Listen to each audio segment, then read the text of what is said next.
उदाहरण 16।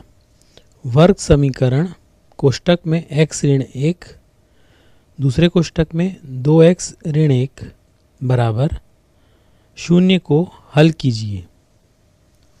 हल।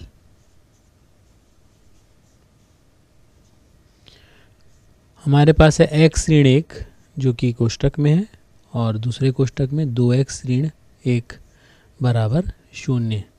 इसे हमें हल करना है।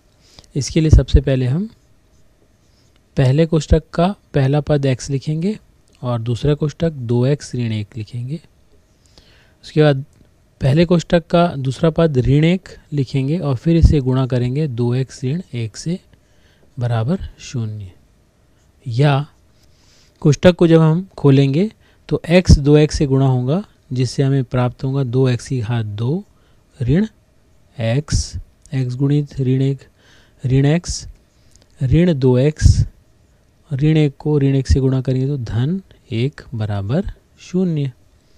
या 2x की घात 2 ऋण 1x ऋण 2x ऋण 3x धन 1 बराबर 0।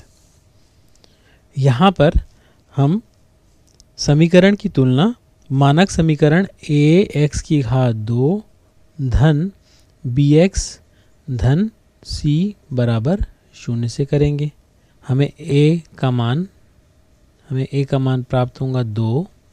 उसी तरह से b बराबर ऋण 3 और c बराबर 1।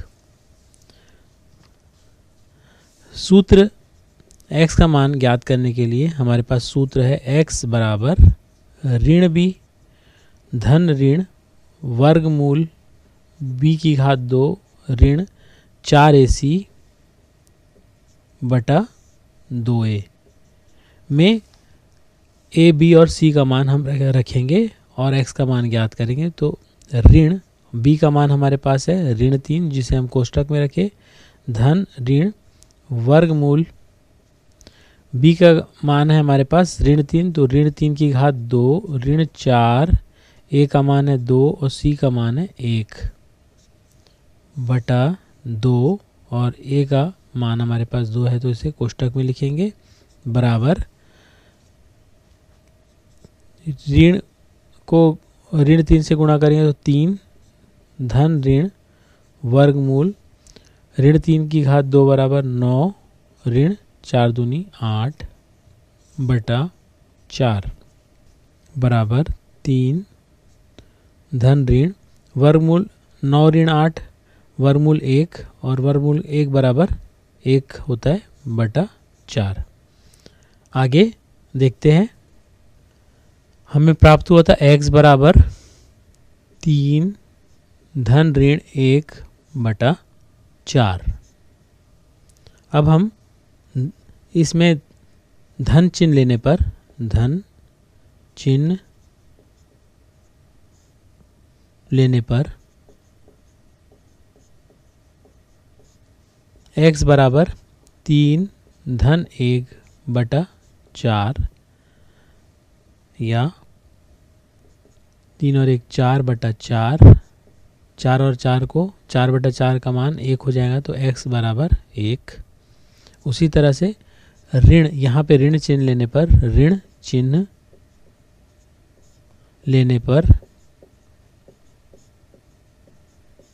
x बराबर 3 ऋण 1 बटा 4 बराबर 3 ऋण 1 2 बटा 4 या जब हम इसे 2 से काटेंगे 2 एकम 2 दूनी तो x का मान आ जाएगा 1 बटा 2।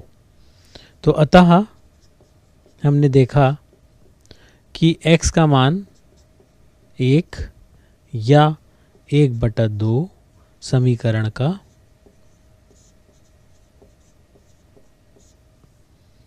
समीकरण के मूल है।